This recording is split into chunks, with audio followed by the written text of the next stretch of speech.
Hello and welcome to Adventures in Venueland, an EVMC podcast. Join us for this all-access pass backstage and behind the scenes with some of the brightest minds that cross the scope of the live event industry. I'm Dave Rettelberger. And I'm Paul Hooper. We'll introduce you to incredible guests who journey with us as we dive deep into the world of venues, tours, festivals, and everything in between. Grab your laminate and meet us in Venueland.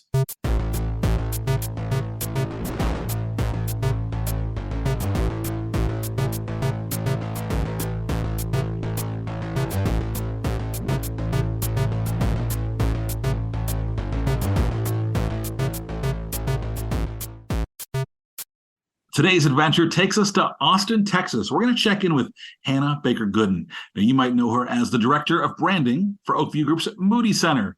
Hannah, how you doing? I'm good. Thanks for having me, guys. The name got a little longer, right? We're adding new names because you just celebrated had a big wedding. Congratulations! How did all that go? It was good. It was a long process getting there, but we made it and we made it through. And now I have a little bit more brain capacity to think about work. So as someone who's involved in events, I was going to say, is it kind of like, is that a blessing or a curse when you're planning a wedding? Do you just pay attention to all the details? Maybe that's a good thing. I don't know. Well, there's some good photo activation stations at the wedding. I guess there have to be, right? It was a curse. Okay. It was a curse. Having the pressure of doing what I do for work and then people being like, oh, I cannot wait to see what you're going to do for your wedding. And I'm like, oh, God. I don't have the same budgets that I do for my wedding as I do for work. I also just kind of want to just chill. So right. Glad it's all done, but it was a great span of time and, on to the next. So. Well, obviously for Paul and I and a lot of folks in the industry who follow along with the Moody Center's adventures, you guys have been doing some great stuff, but there's a lot of folks listening right now who have no idea what you do. So what is a director of branding and how did this position come about for you? Well, that's a good question.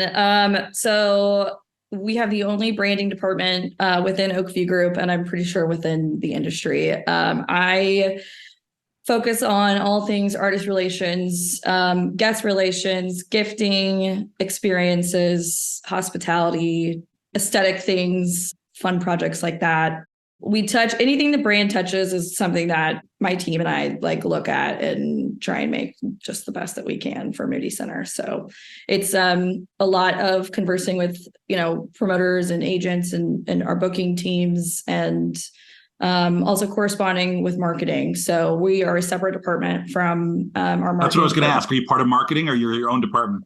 We are our own department. And, a lot of buildings have, brand managers and stuff like that. And those are a part of the marketing department, which makes sense. But for us, we have so many shows and it was easy to separate it, right? So we don't have to do any of the selling tickets, but we do in conjunction work with our marketing departments very closely to make sure that we are all on the same page of what's going on and what we do for, the front of house, the general public, we can use to sell tickets for our next show or stuff like that. So.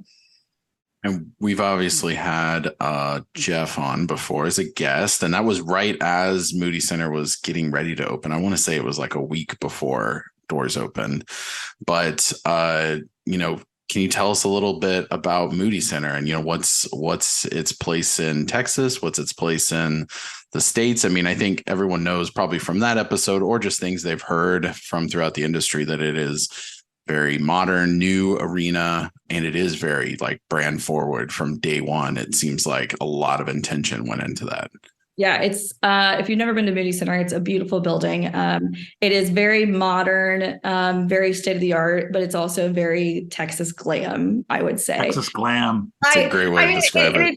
I don't want you to think that it's sparkles and bejeweled everything. It's not. It's just very beautiful wood pieces, leather everywhere, some cow skulls and a lot of UT burnt orange. So I'm having to get used to that, but it is a beautiful building and you can tell a lot of care and effort was put into the making of it. And I think that's why it's such a special place. So.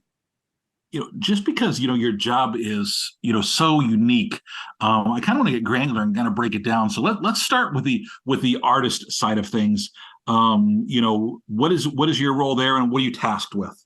So just like say we get a show announced, right? We have a whole system now. So we have this like giant document that's living in a OneNote, and every single show has its own page. And within that page of a show, we break down, what's going to be happening with who's the promoter, who's the agent, who's the manager, who's going to be here, the gifts, if we have gifts for them. And then each of those pages for the shows has a sub page. So in those sub pages, we start with our research, and that's basically once the page is created, we get started on research and pulling all this information on the artists, their managers, all the maybe important things that we could use for future. And so the research is really like the biggest part of all of this. And it's also like the most time consuming. And I feel like I was just telling someone recently, like it's an art to figure out someone that you actually have no idea what their interests are, right? Like, and right. Be tasked with the idea of gifting them something that they actually would like and, be appreciated. So we start with our research, and then my team and I have a meeting. We usually stick to about 2 to 3 months out per show. And so then that's when the decisions start going. So we look at our research that we did and say, here's what we can use, here's what we can't use. And then we develop our ideas from there. And then we start the logistics stuff, which is, sourcing our local artists and seeing what we can get gift wise from them and kind of creating that special something. So tell me about a couple examples of things that you've done that you're particularly like, oh, that was good. Well, so the first thing that comes to mind is Bruce Springsteen. So we had Bruce Springsteen, I guess it was February. My date might be wrong. But we knew he had played in Austin many, many times. Like there's all these old articles of him playing, and these Bruce historians that we were able to find on YouTube and do all this stuff. So basically we had all these old articles, and I like to try and make it a memorable. I mean, obviously we're a new building. We've never had Bruce Springsteen before. So we're like, okay, how do we tie in the history of the city to the building? And how do we make that connection that like, we're really happy you're here. So we basically, the inspo for what we did came from the Taylor Swift Reputation tour with the newspaper articles. I don't know if you guys remember this. Yeah, sure. Yeah. But we basically took all of the articles that we found from like 1970 to present day that had anything to do with Bruce Springsteen playing. And we have a fantastic graphic designer, Avery Elkins, who was able to, after we sourced all of the articles, he tied it all into like a fake newspaper. And so we had like these fake newspapers back of house. And that was the whole theme of the day. So it was the newspapers that we had back of house. The wall wrap was the same kind of graphic, but it's all these words and like quotes swirling around Bruce, and this old photo of him that we also found from one of the shows he played at Armadillo headquarters. But what we also did was we tied all of those quotes into the gift that we gave. So we knew that Bruce loves vintage cameras, like these specialty old time film cameras. So we were able to source one from a local camera shop. And then we have these fabulous leather makers in Austin. And so we worked with them to build a custom case around it. And it was like this really cool circular case that the camera lens fit into perfectly. But on the outside and the inside, we embossed the quotes that we had gotten from all of those articles of the past.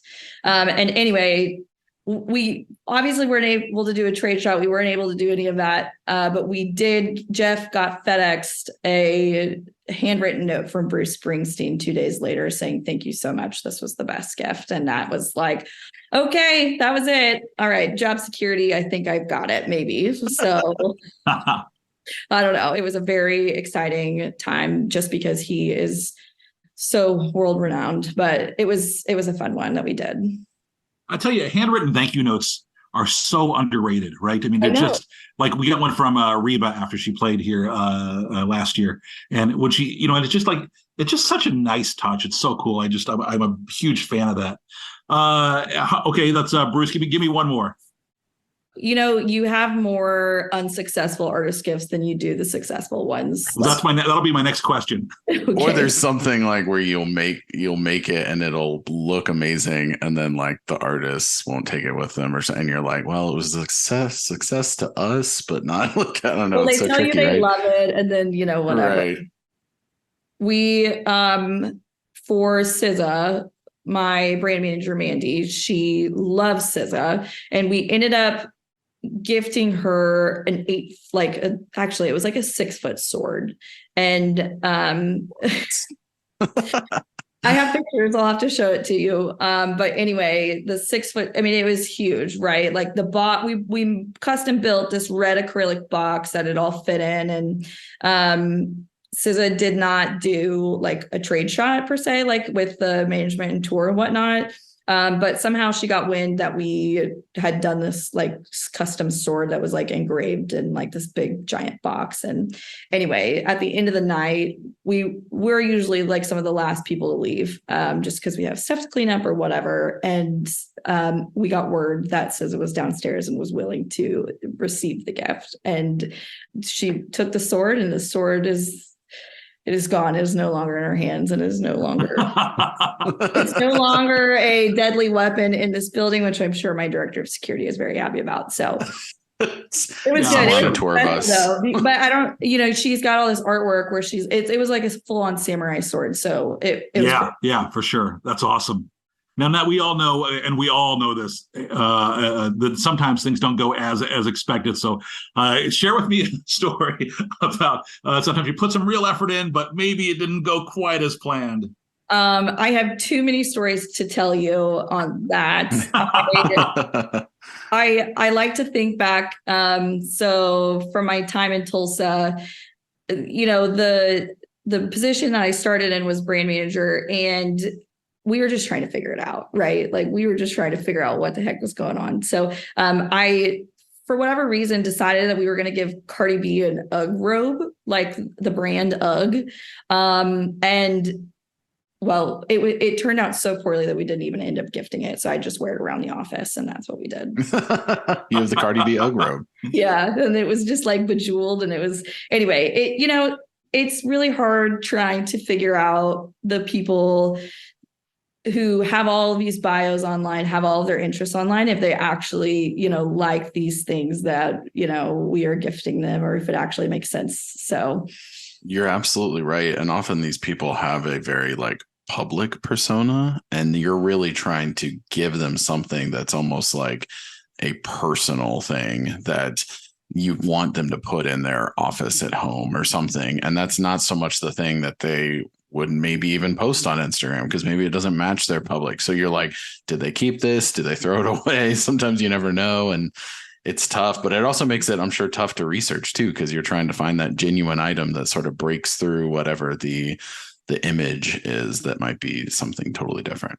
It's a lot of little baby Easter eggs, right? Like I'm like those, I'm just like a Swiftie in the sense of like, I'm searching for these baby Easter eggs that I can just take and pull and create into something else. So now, Paul and I have discussed this before, but part of the challenge there is that, there are X number of other arenas and venues who are looking for those same Easter eggs. And have you had that issue yet, where you've had this really cool idea and then you find out they just did it in Chicago? Well, I try and always predict the future, for lack of a better term. Good for you. Well, in our documents that we do, we pull the show dates, right? So we pull who's before and who's after us, so we can kind of get an idea on who's doing what. And where I'm at a point in my career where like I have relationships with most of these people at the venues, and so I can kind of be like, oh, I know that they'll go this route, or I know that they'll like, you kind of can be like, okay, we'll pivot, right? Well, and I really had this with Jonas Brothers recently. So we had 2 shows of Jonas Brothers, and like Waffle House is like such a huge thing that people, it's so easy to recreate, right? Like it's not easy to recreate. It's a perfect opportunity to create something really cool.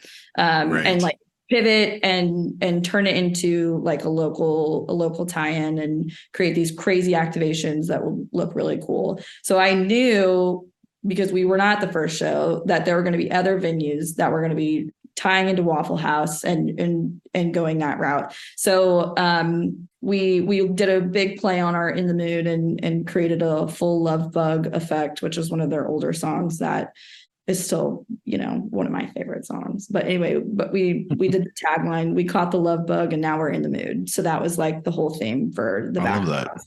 Back of house, front of house, the merch we made, literally everything. So I just try and expect the unexpected most of the time and be very aware of who's coming before and after us on shows. Yeah, I'm sure it's got to be a challenge. What do you do as far as, when you're working with the tour, and you're trying to let them know that you have this really fun idea that you've come up with, and we'd like to do a presentation. You're trying to get that done. So many times we find out, they'll let you know a day of, or nobody wants to commit in advance. So when they do, it's always great, but it's so rare. So how are you what tools or tricks do you recommend for somebody who's like trying to figure out how to kind of get that locked down before the artist gets in town? So we send, it's called an artist experience and gifting letter. And it's basically, it talks about how excited we are for you to come to Moody Center and experience all the great things in Austin. And then it says, here's what we're doing for the artist. And it labels out the gifts. And then it has like an action item, like, here's the artist gift, here's who did it, all this stuff. And then it says, we'd love to do a venue trade shot after. And so there's that one. And then here is the crew experience. Here's what we're doing here. And then it says, okay, we'd love to get, 10 posters signed in return. And we do this so that our promoters know what's going on, the managers know what's going on, and we can kind of prepare for anything that needs to shift or change or whatever. So we've seen it be super successful and super helpful. It goes well, so I'm happy with that. And we put a lot of time and effort into the experience and the gifting and the stuff that we do. Obviously, it's my whole job, but making sure that it is recognized and acknowledged ahead of time so that everyone can enjoy the set times that we have for coffee from 3 to 5. So, sometimes people already have something scheduled at that time. So knowing how to plan your day is super helpful. I think it might be easy sometimes for people that might be in a market where they've got a tight budget to look at like front of house experience or back of house and be like, oh, that's really cool, but that's because they've got X, Y, or Z budget, or that's because of this or that. But it really clearly goes well beyond that. Even just hearing you describe what you all did for Bruce Springsteen and this embossing and custom leather and sourcing, that's not a like phone it in, here's a big check and make it happen. Like that's a lot of intention. It's a lot of details. It's a lot of also understanding how to pull different pieces together. And we've got the camera from here. We've got the leather from here. We've got this is how we're going to present it. And I think that is an art, like you said. And it's also, I think it shows really kind of putting your heart and your passion into it. And so I think, clearly it's something you got started with in Tulsa and stuff, but is that something that you have personally sort of always had a knack for, like in kind of doing these fun design things or, sourcing different things together to create something? Is that something you've sort of found the talent for? Or have you always sort of loved that? I would say yes. Like I've always had the creative genes of, I don't know, I just making something out of nothing is usually what I'm really good at in personal and in work.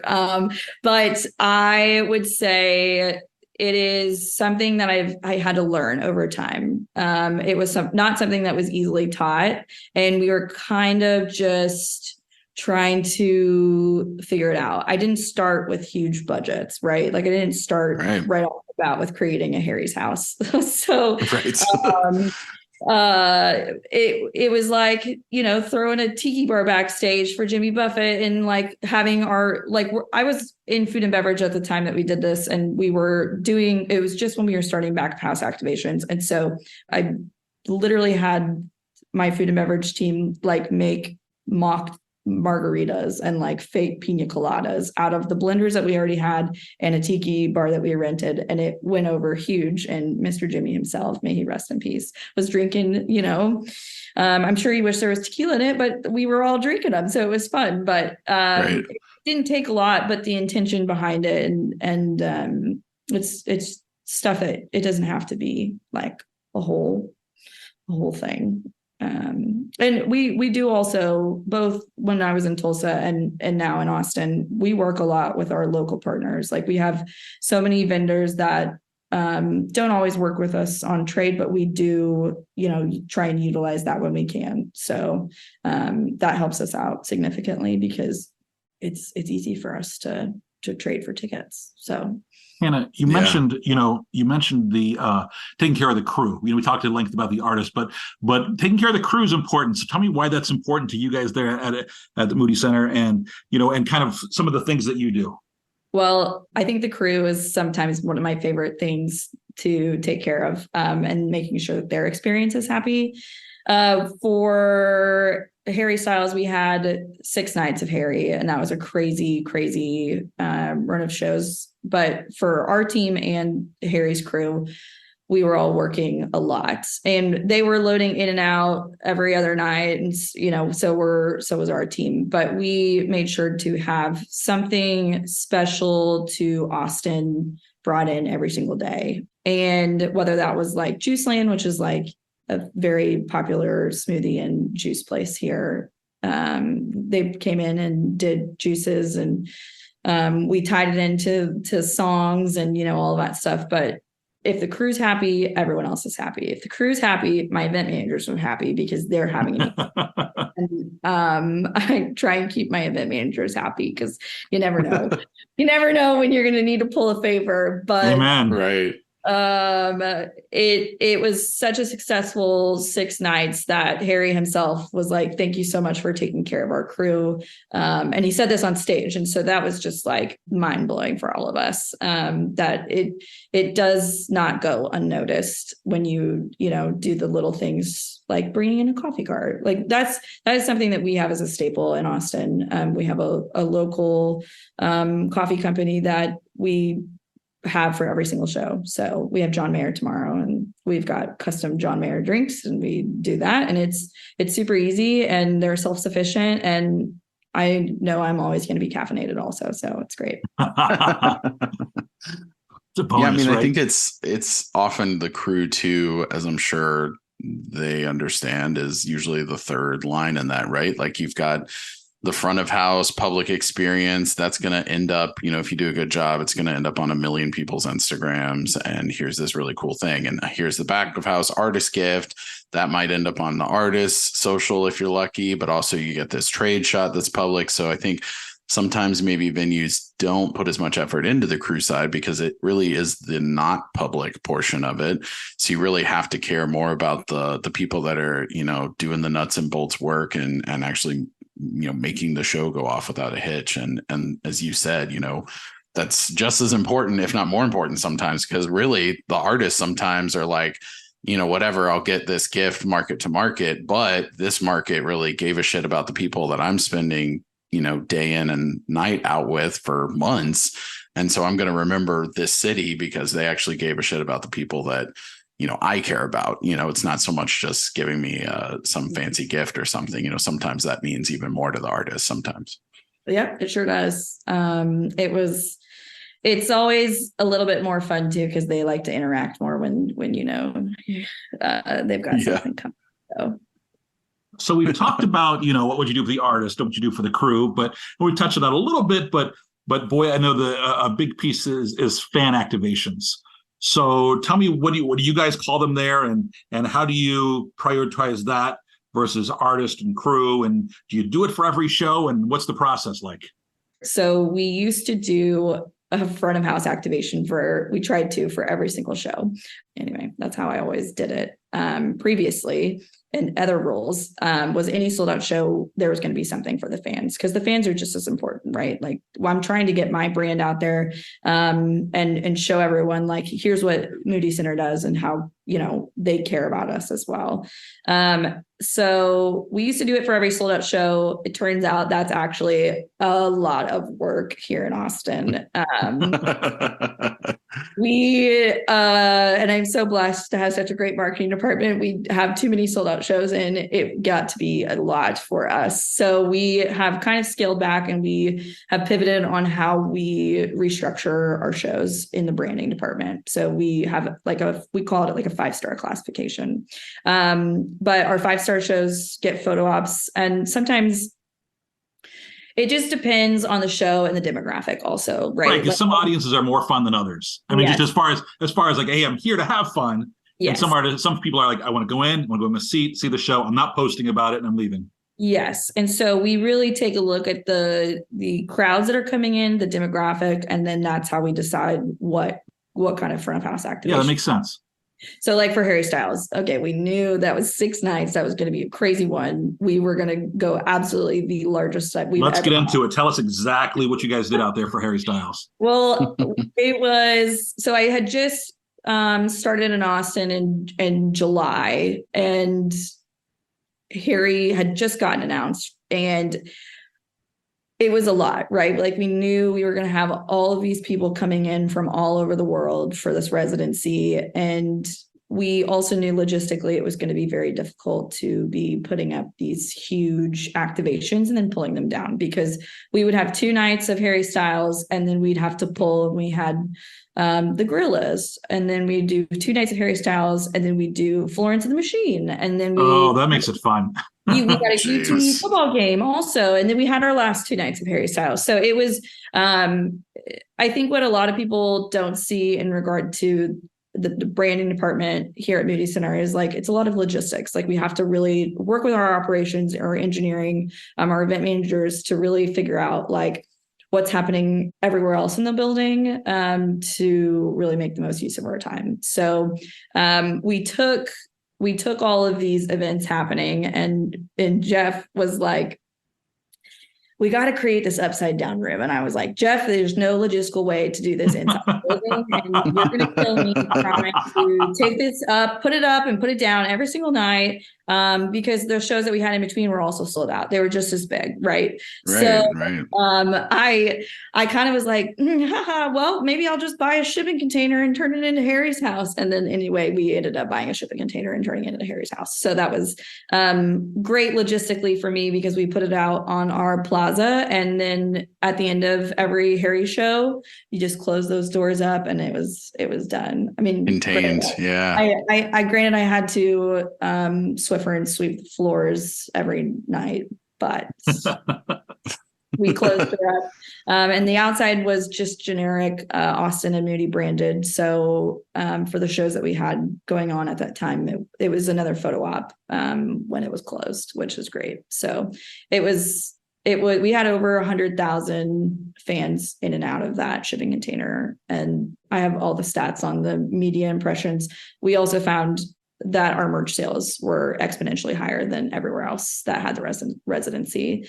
And one of the things that I deal with on a constant basis is, how do you see the return on investment for what you do? And so that's something that we were able to tie in with merch sales, but also brand engagement and brand awareness. How does the house time with merch sales? I'm not following there. We had an outside merch tent. So okay. So when we announced that the shipping container was going to be outside and it was going to be open these days and this time, like, we had constant flow into that container, right? Because we had the left side of the container was the upside down, which is the Harry's House album cover, which everyone loves. And then the right side was the bedroom from Late Night Talking. And so, yes, it wasn't a full home. I think I would have rather... You could have just slept in there those nights and just. I hate to tell you this, but I did. Instead of my dog, and because my dog comes to the office when I'm down here. But anyway, so we recreated this bedroom, and it was just like constant flows of people, and we had all these little, the Harrys are very detail oriented, so we had the coffee pot with the fish in it, the goldfish in it from whatever music video it was, and it was a lot of detail and work and sourcing, because we didn't outsource any of it. Like, we did that all in house. So we sourced the bedding, we sourced the bed frame, we sourced the pictures on the wall, the neon sign, the furniture, everything. And let me tell you, it's really hard to find the couch from Harry's house's upside down room. So we actually had to make that. That was the hardest one.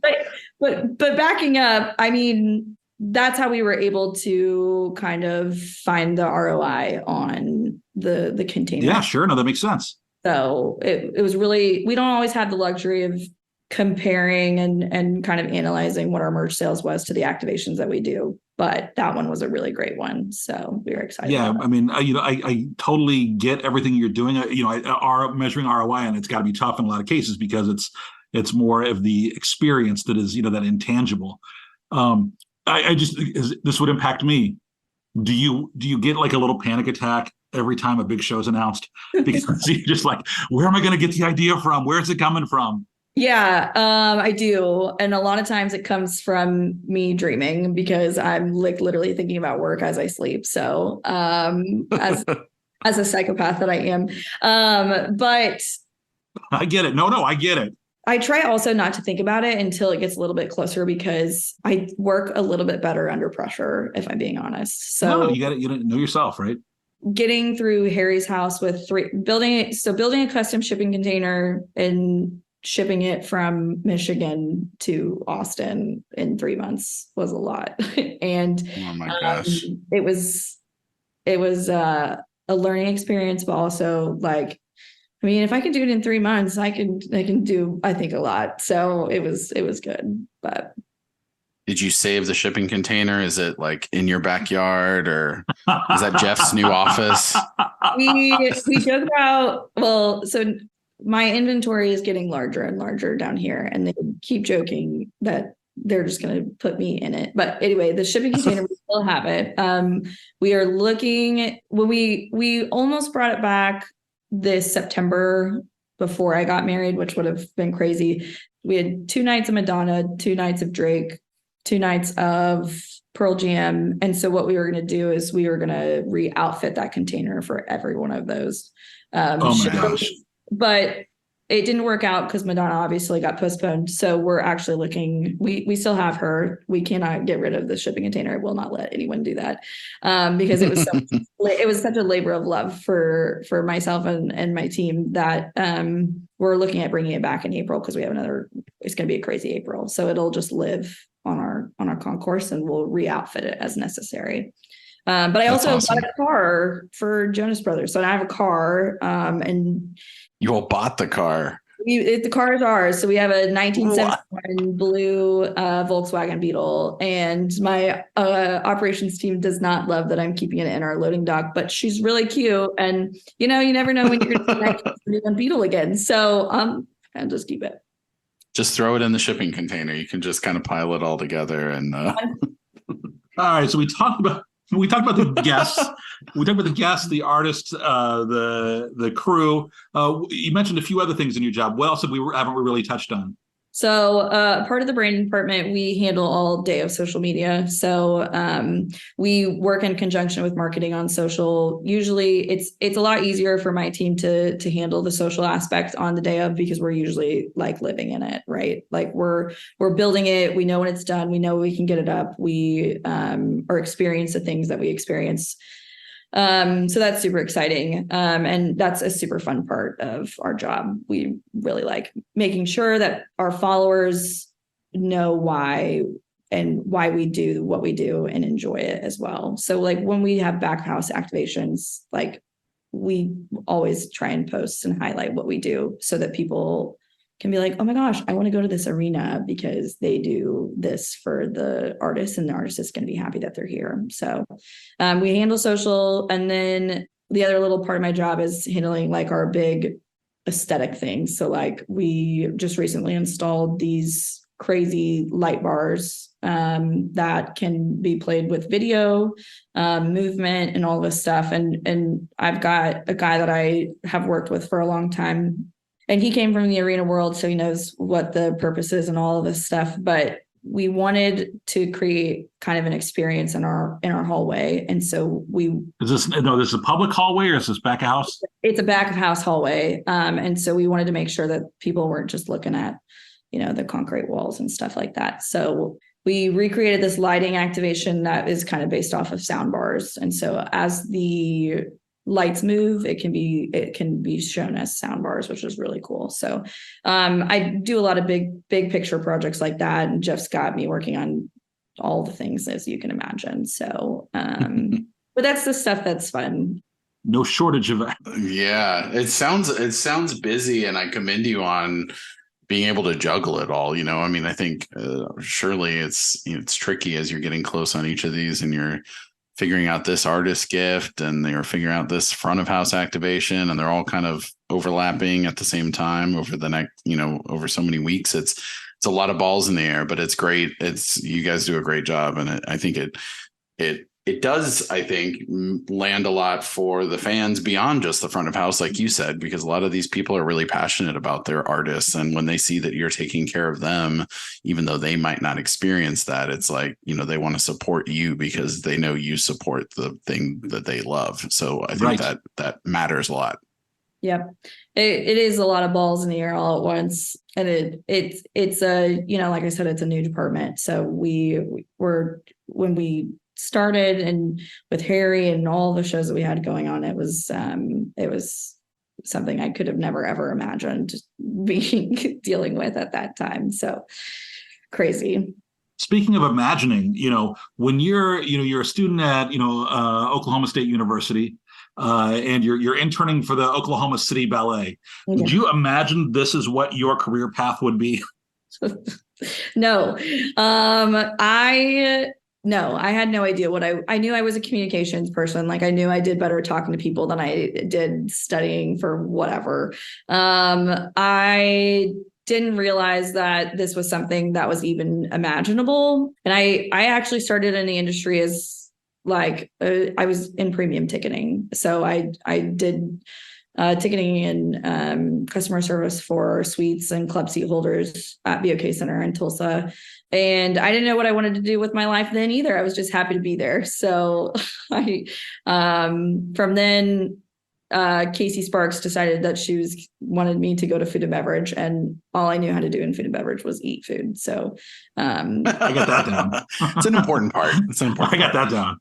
But she, I then moved to food and beverage and did backstage hospitality. So I was handling dressing rooms. Oh yeah, what a perfect time! Yeah, I see that now. Yeah, dressing rooms, catering. I was thrown into the fire and figured it out. So I credit a lot of the job that I have today because of that food and beverage job, and learning so much about hospitality and the way it makes the crew feel and the specialty stuff that we would do there. So I didn't know what I was getting myself into, but man, did I get into it. But it's those little steps that got you to where you are today. Yeah. Yep. So basically after I left food and beverage, the job did not exist in Tulsa, the brand manager job. And so we took the things that I was good at from food and beverage and kind of the customer, not necessarily, I mean, obviously I don't do ticketing anymore, but the customer service skills that I had, and kind of formed this position around, crew experience. And then we put in social media, and then we did front of house activations. And it was just like, it was, a thing at a time, right? Like we were just taking it step by step, seeing how far we could push the limit. And so it was having that background in both of those jobs was super helpful.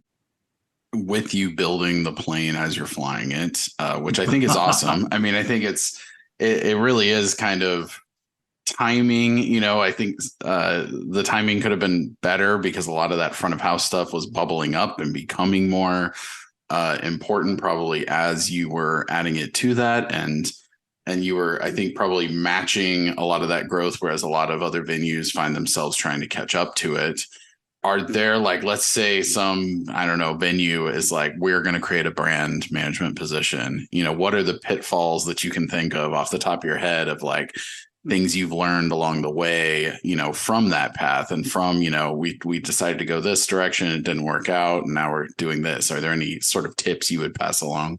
I think you have to start somewhere, right? Like you can't put so much pressure on yourself to do these crazy things because it's not how that works. Like like I said earlier, I didn't start building a shipping container for Harry's house. I started with just, drop it like it's hot, spicy snack bar backstage for Snoop Dogg. Like, it was on a 6-foot table, and I bought some hot tamales and like some pepper. It was like stuff like that, right? Like, it doesn't have to be anything crazy. So just going in with the expectation that like it's what you make it, right? It's a great thing because there's no rules. Like you're just figuring it out as you go, and it can be whatever you want it to be. It can be whatever you want it to be for your building. It can be for the location. The opportunities are endless. So. Well, we've talked a lot about your job and some of the great stuff you're doing, but we touched on it for a minute there at the beginning. We're talking about the wedding, but tell us about your husband and kind of like what you like to do for fun.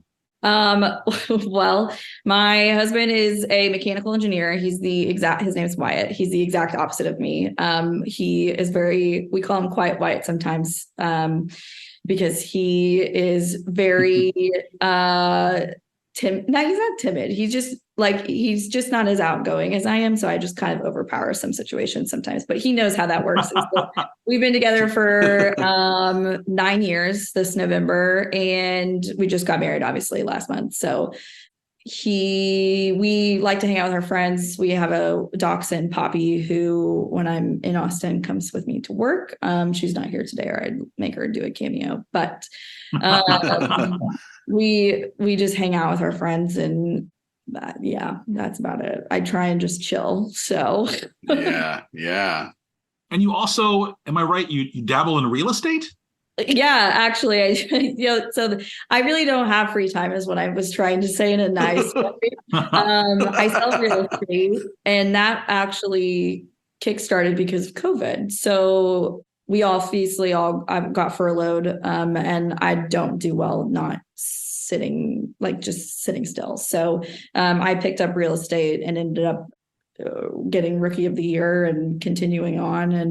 And so I still sell real estate, but I try and limit the amount that I do because both jobs are very taxing. So I'm sure. If anyone wants to buy a house in Oklahoma, let me know.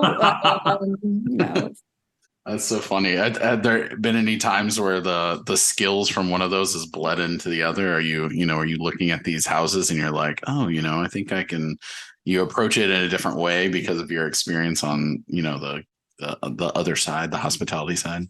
I find a lot, like I love design, right? Like I love interior design. I love that kind of stuff. And so that having the eye for all of that helps, obviously, when you're imagining these front of house activations in the back of house and whatnot. But I really will say the skills that I learned in negotiating from real estate are the most helpful when I have to go to Jeff and Casey and be like, here's what I want and here's how I want to do it. And please let me.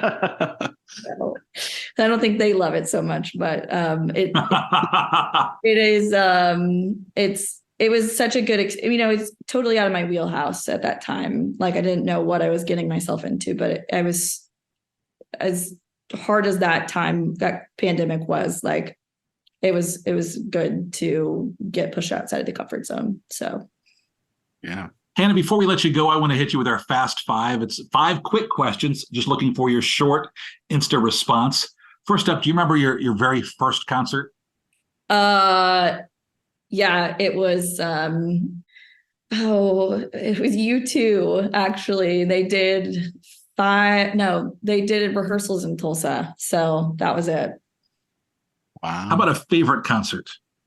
You're gonna think I'm basic, but it was I worked 8 Harry Styles shows, and every single one of those was my absolute favorite. So, and I wasn't Harry. It wasn't a Harry, so it was like, I don't know. He's just got away with his crowd.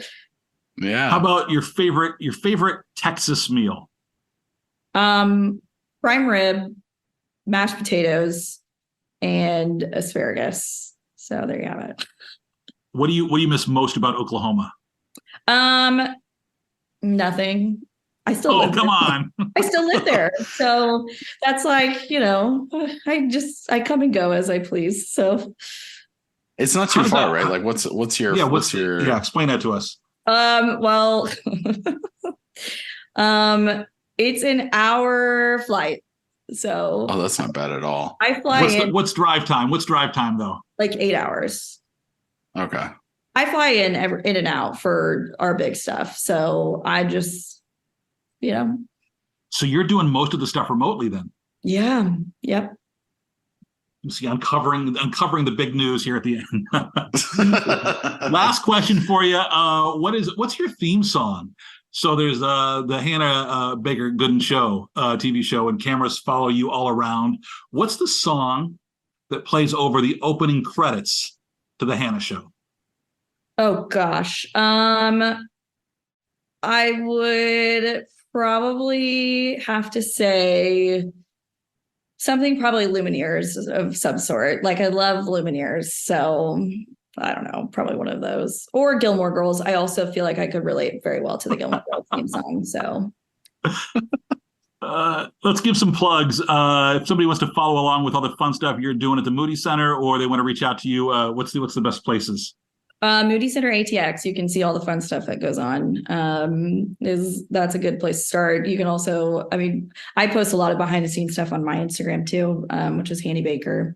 And then I'm on LinkedIn, I'm on Instagram, I'm on Facebook, I'm on all the things. So just find me there.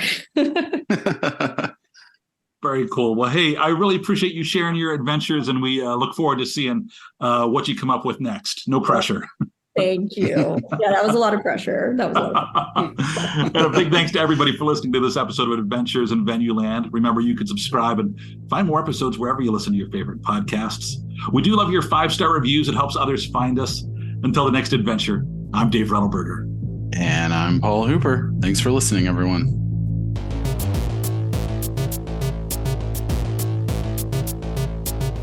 Adventures in Venueland is a side project of the Event and Venue Marketing Conference, a marketing conference that brings together diversified event and venue professionals to cultivate education, collaboration, and innovation for the growing sports and live entertainment industry.